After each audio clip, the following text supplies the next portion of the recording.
ಆತ್ಮೀಯ H16 news ಅರ್ಥಾತ್ ಹೇ ಸೀತಾರಾಮಗೆ ಸ್ವಾಗತ. ನಾನು ನಿಮ್ಮವ MI ಅಥವಾ ಮಲ್ಲಪ್ಪ ಜೋತಾವಾರ್. ಆತ್ಮೀಯರೇ, ಈಗ ತಾವು ದಿನ ಸುದ್ದಿಗಳನ್ನು ಅದರ ಜೊತೆಗೆ ವಿಶೇಷತೆಗಳನ್ನ ನೋಡ್ತಾ ಹೋಗಿ ವಿಶೇಷ ಈ ಮೊದಲನೇ ಸುದ್ದಿಯನ್ನು ನೋಡಿ. ವಿಚಾರದಲ್ಲಿ ಕೇಳಬೇಕಾಗುತ್ತೆ ಅಂತಂದ್ರು ಬಹಳ ಸಂತೋಷ. ಬಸವರಾಜ ಹೊರಟ್ಟಿ ಅವ್ರ ಬಗ್ಗೆ ನನಗೆ ಅಪಾರವಾದ ಗೌರವ.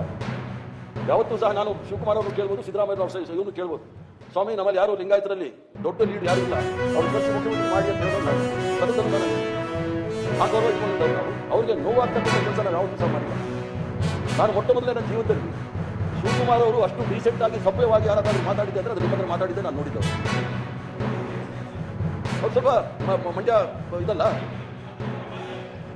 ಮೇಲೆ ಬಹಳ ಸಭ್ಯವಾಗಿ ನಿಮ್ಮ ಹತ್ರ ಮಾತಾಡಿದ್ದು ಅಂದ್ರೆ ಅವರು ಸಭ್ಯವಾಗಿ ಯಾರ ಹತ್ರ ಮಾತಾಡಲ್ಲ ಅಂತ ಒಂದು ಹಿಂಟ್ ಕೊಟ್ಟಂಗಾಗತ್ತೆ. ಬೇಡ ಬಂದು ಜನರಲ್ಲಾಗಿ ಬಹಳ ತಪ್ಪಾಗಿ ಮಾತಾಡ್ತಾರೆ.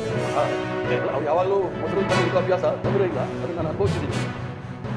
ಆ ಮಣ್ಣಿನ ಗುಣ ಕರೆಕ್ಟ್ ಆಗಿದ್ದಾರೆ. ಯಾಕಂದ್ರೆ ನಿಮಗೆ ಬೇಕಾಗಿರೋದು ಅಂತವ್ರೆ ಸಂಗೀವಂತವರು. ಅವರು ಎಲ್ಲ ಅವ್ರಿಗೆ ಮುಸಲ್ಮಾನರು ಬ್ರಾಹ್ಮಣರು ಇದ್ದಂಗೆ ಭಾಳ ಬಡಿಯೋದು. ನಿಮಗೆ ಬೇಕಾಗಿರೋದು ಡಿ ಕೆ ಶಿವಕುಮಾರ್ ಅಂತವ್ರು. ಯಾಕಂದ್ರೆ ಡಿ ಕೆ ಶಿವಕುಮಾರ್ಗೆ ಬಂಡೆ ಅಂತೀರಾ, ಬುಲ್ ಅಂತೀರಾ, ಎಲ್ಲ ಅಂತೀರಲ್ಲ, ಅವ್ರು ಬೇಕಾಗಿರೋದು ನಿಮ್ಗೆ ಅದೇ. ಯಾಕಂದ್ರೆ ನಯವಾಗಿ ಹೇಳಿದ್ರೆ ಯಾರು ಗೊತ್ತಾಗೋದಿಲ್ಲ. ನಾನು ಸಹ ಅವ್ರ ಸಂಬಂಧ ಇರೋದ್ರಿಂದ ನಾನೇ ಅವ್ರ ಮನೆಗೆ ಹೋಗಿ, ನಾನು ಈ ಸದನ ಸದಸ್ಯರಾಗಿರೋದ್ರಿಂದ ಚೇರ್ಮನ್ ನಾವು ಎಲ್ಲೂ ಕರಿಬಾರ್ದು, ನಾನೇ ಮನೆಗೆ ಹೋಗಿ ನಮ್ಮ ಮುಂದೆ ಎರಡು ಆಪ್ಷನ್ ಇದೆ ನೋಡಿ, ನೀವು ಹಿರಿಯರಿದ್ದೀವಿ. ಒಂದು ನಮಗೆ ಭಾಳ ಕ್ಲಿಯರ್ ಆಗಿದೆ, ಲೋಕ ಅವಿಶ್ವಾಸ ಮಂಡನೆ ಮಾಡಿ ಅಂತ. ಒಂದೇ ಸರಿ ಅವಿಶ್ವಾಸ ಮಂಡನೆ ಮಾಡಿದಾಗ ಮುಖ್ಯಮಂತ್ರಿಗಳು ಹೇಳಿದ್ರು, ಬೇಡ ರಾಜೀನಾಮೆ ಕೊಡ್ತೀನಿ ಅಂತ ಹೇಳಿದ್ರು, ಬಿಟ್ಬಿಡಿ ಅಂತ. ಆಯ್ತು ಬಿಟ್ವಿ. ನಾನು ಹೋಗಿ ಹೇಳಿದೆ, ನೋಡಿ ಎರಡೇ ಆಪ್ಷನ್ ಇರೋದು, ಒಂದು ಅವಿಶ್ವಾಸ ನಿರ್ಣಯ ನಾವು ಮಂಡನೆ ಮಾಡಬೇಕು, ಇಲ್ಲ ಅಂದರೆ ತಾವು ರಾಜೀನಾಮೆ ಕೊಟ್ಟರೆ ಪ್ರಸಂಗ ಬರೋಣ. ಒಂದು ನಾನು ಹೋಗಿ ಮಾಡಿ 45 ವರ್ಷ ಆಗಿದೆ ಅಂತ ಹೇಳಿ ಇದೇ ಸದನದಲ್ಲಿ ಬೆಳಗ್ಗೆಯಿಂದ ಸಾಯಂಕಾಲದವರೆಗೂ ನಾನು ಅದು ಎರಡನೇ ಭಾಷೆ ಮಾಡಿ ಮಂಜುನಾಥ್ ಭಂಡಾರಿ ಮದುವೆ ಮಾಡಿ ನಾನು ಎರಡನೇ ಮಾಡಿ ಸ್ವಲ್ಪ ಲೈನ್ ಹೋಗಿ ದಿವಸ ಪೂರ್ತಿ ಅವ್ರು ಹೊಳಿದ್ವಿ. ದಿವಸ ಪೂರ್ತಿ ಅದು ಪೂಜೆಗಳು ಏನು ಅಂತ ನಾನು ಹೇಳ್ಕೋಗೋದಿಲ್ಲ. ದಿವಸ ಪೂರ್ತಿ ನಾವು ಅವನ್ನ ಭಾಳ ದೊಡ್ಡ ಮಟ್ಟದಲ್ಲಿ ಹೊಗಳಿದ್ವಿ. ನೀವು ಅವಿಶ್ವಾಸ ಮಂಡನೆ ಮಾಡಿದಾಗ ನಾವು ಹೊಗಳ್ತೀವಿ ಅನ್ಕೊಂಡಿದ್ದೀರಾ? ರಾಜಕೀಯ ಪಕ್ಷದವ್ರು ನಾವು ಅವಿಶ್ವಾಸ ಮಂಡನೆ ಮಾಡಿದಾಗ ಹೊಗಳ ಪ್ರಶ್ನೆನೇ ಇಲ್ಲ. ನೀವು ಶತ್ರುಗಳಲ್ಲ, ನಮಗೆ ವಿರೋಧವರು. ಯಾಕಂದ್ರೆ ಆ ವಿಚಾರದಲ್ಲಿ ನಾನು ಆವಾಗ ಹೇಳ್ತಾ ಇರ್ತೀನಿ, ಪಾಕಿಸ್ತಾನ ವಿಚಾರ ಬಂದಾಗಲೂ ನಾನು ಹೇಳಿದ್ದೀನಿ, ನೀವು ನಮ್ಮ ಶತ್ರುಗಳೆಲ್ಲ ವಿರೋಧಿಗಳು, ರಾಜಕೀಯ ವಿರೋಧಿಗಳು. ನಾವು ಏನೇನು ಹೇಳ್ಬೇಕು ಅದೆಲ್ಲ ಹೇಳ್ಬಿಡ್ತಾರೆ. ಅದರಲ್ಲಿ ಹೇಳೋದಕ್ಕೆ ಇನ್ನೊಂದು ಭಾಳ ಸ್ವಾರಸ್ಯಕರವಾಗಿ ಬರ್ಕೊಂಡೆ, ಕೈ ಸಿಗ್ತಾ ಇಲ್ಲ. ಮಾಡಿದಾಗ ಕೆಲವು ಸಂದರ್ಭದಲ್ಲಿ ಸದನದ ಗೌರವ ಕೂಡ ಕಮ್ಮಿ ಆಗ್ಬೋದು. ಅದಕ್ಕೋಸ್ಕರ ನಾನು ಅವ್ರ ಹತ್ರ ರಿಕ್ವೆಸ್ಟ್ ಮಾಡ್ತೀನಿ, ನಿಮ್ಮ ಈ ರಾಜಕಾರಣದಲ್ಲಿ ಯಾರೂ ಇಲ್ಲ, ನೀವು ಆದಷ್ಟು ಗೌರ್ಮೆಂಟ್ಸ್ ಮಾಡಿ ಬಿಡಿ ಅಂತ. ಸೊ ಅವ್ರು ಒಪ್ಕೊಂಡು ಮುಖ್ಯಮಂತ್ರಿಗಳು ಸಹ ಅವ್ರ ಮನೆಗೆ ಹೋಗಿ ಮಾತಾಡಿ, ಮುಖ್ಯಮಂತ್ರಿಗಳು ಸಹ ನಾನು ರಾಜೀನಾಮೆ ಕೊಡ್ತೀನಿ ಅಂತ ಹೇಳಿ ಅಲ್ಲಿಗೆ ಬಿಟ್ಟು. ಅದು 6ನೇ ತಾರೀಕು ಸಾಹೇಬ್ರೆ ನನಗೆ ಫೋನ್ ಮಾಡಿದ್ರು, ನೋಡಿ ಸ್ನೇಹಿತರು ಸಂಬಂಧಿಕರಿಂದ ಭಾಳ ಒತ್ತಡ ಇದೆ, ನಾನು ರಾಜೀನಾಮೆ ಕೊಡೋದಿಲ್ಲ ಅಂತ. ನಾನು ಆದರೆ ನಾನು ಮಾತಾಡ್ಬಿಟ್ಟು ಬೆಳಿಗ್ಗೆ ಹೇಳ್ತೀನಿ ಅಂತ. 7ನೇ ತಾರೀಕು ನಾನು ಬೇರೆ ಕಾರ್ಯಕ್ರಮ ಇತ್ತು, ಅಲ್ಲಿಗೆ ಹೋಗಿ ಶಾಂತಿವಾಗಿ ಅದನ್ನು ಮುಗಿಸ್ಕೊಂಡು ಬಂದಾಗ ಮುಖ್ಯಮಂತ್ರಿಗಳು ನಮ್ಮೆಲ್ಲ ಪಕ್ಷದ ಸದಸ್ಯರು ನಮ್ಮ ಗಾಯತ್ರಿ ಶಾಂತೇಗೌಡರನ್ನ ಪ್ರಮಾಣ ವಚನಕ್ಕೆ ಬಂದಿದ್ರು. ಸೊ ನಾನು ಬೇಗ ಬಂದಾಗ ಹೇಳಿದೆ, ಅವರು ಮುಖ್ಯಮಂತ್ರಿಗಳು ರಾಜೀನಾಮೆ ಅಂತ ಹೇಳಿರಲಿಲ್ಲ, ಇನ್ನೂ ಮಾತಾಡ್ತಾ ಇದ್ರು. ಆ ಸಂದರ್ಭದಲ್ಲಿ ನಾನು ಹೇಳಿದೆ, ನೋಡಿ ನಾನು ಹೈಕಮಾಂಡ್ ಹತ್ರ ಮಾತಾಡಿದ್ದೀನಿ, ಅವರು ರಾಜೀನಾಮೆ ಕೊಡಕ್ಕೆ ಆಗೋದಿಲ್ಲ ಅಂತ ಇದ್ದಾರೆ, ಆದರೆ ನಿಮ್ಮಲ್ಲಿ ನಂಬರ್ಸ್ ಇದೆ, ನೀವು ಅವಿಶ್ವಾಸ ಮೂವ್ ಮಾಡಿ ಅಂತ ಭಾಳ ಜಲ್ದಿ ಅದನ್ನು ಕರೆಸಿ ಅವಿಶ್ವಾಸವನ್ನು ಮಂಡನೆ ಮಾಡಿ.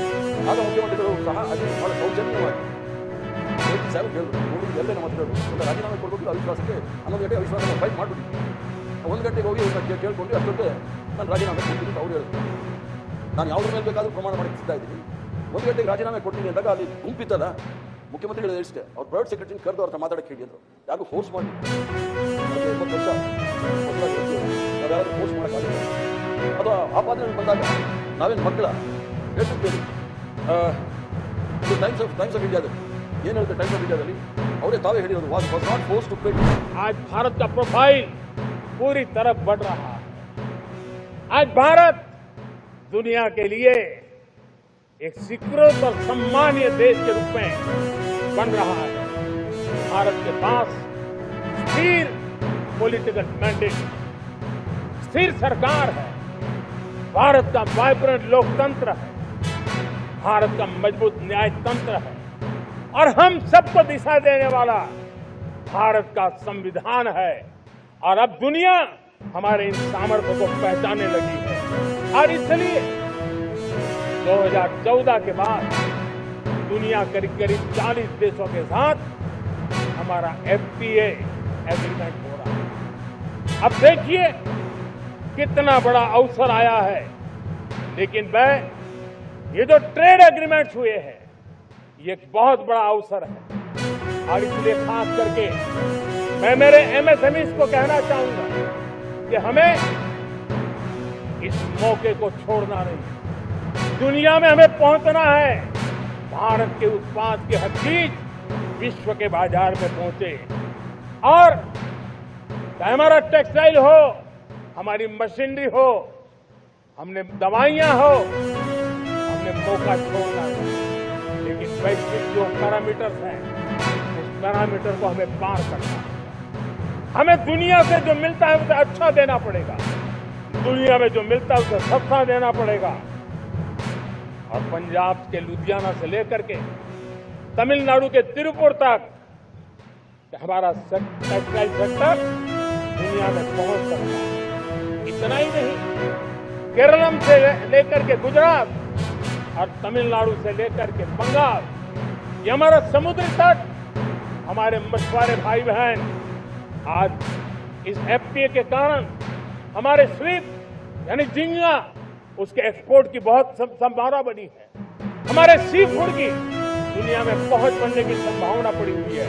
और ये मैं चाहूंगा हम इस परिस्थिति का फायदा उठाते हुए, हम आगे चलते हुए हम इन कामों को पार करने के लिए प्रयास करें, कहने की जरूरत है। वर्षों तक देश की सत्ता में माओवादी सोच के लोग गलियारों में अपनी जगह बना करके बैठे थे। सरकारी कमेटियों में सलाहकार के रूप में भी ये माओवादी सोच ने नीतियों को प्रभावित किया था। मेरे प्यारे देशवासियों, जंगलों में हमें हथियारी नक्सलों का खात्मा बुलाने में, उस संकट से देश को मुक्त कराने में सफलता मिली है। लेकिन हथियारी नक्सल तो गए, लेकिन दिमागी नक्सल, ये दिमागी नक्सल मौके की तलाश में है। हिंसा अराजकता के वो रास्ते खोज रहे हैं, समाज को गलत राह पर घसीटने के लिए भांति भांति के दांव कर रहे हैं। इन दिमागी नक्सलियों को पहचानना होगा, इन दिमागी नक्सलियों को आइसोलेट करना होगा और राष्ट्र को विकसित राष्ट्र बनाने की मुख्य धारा की ओर देश की युवा पीढ़ी को जोड़ना होगा। मेरे प्यारे देशवासियों,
ತಾವೆಲ್ಲ ಇಲ್ಲಿವರೆಗೆ ಸುದ್ದಿಗಳನ್ನು ನೋಡಿದಿರಿ, ಜೊತೆಗೆ ವಿಶೇಷ ಘಟನೆಗಳನ್ನು ಸಹ ನೋಡಿದಿರಿ.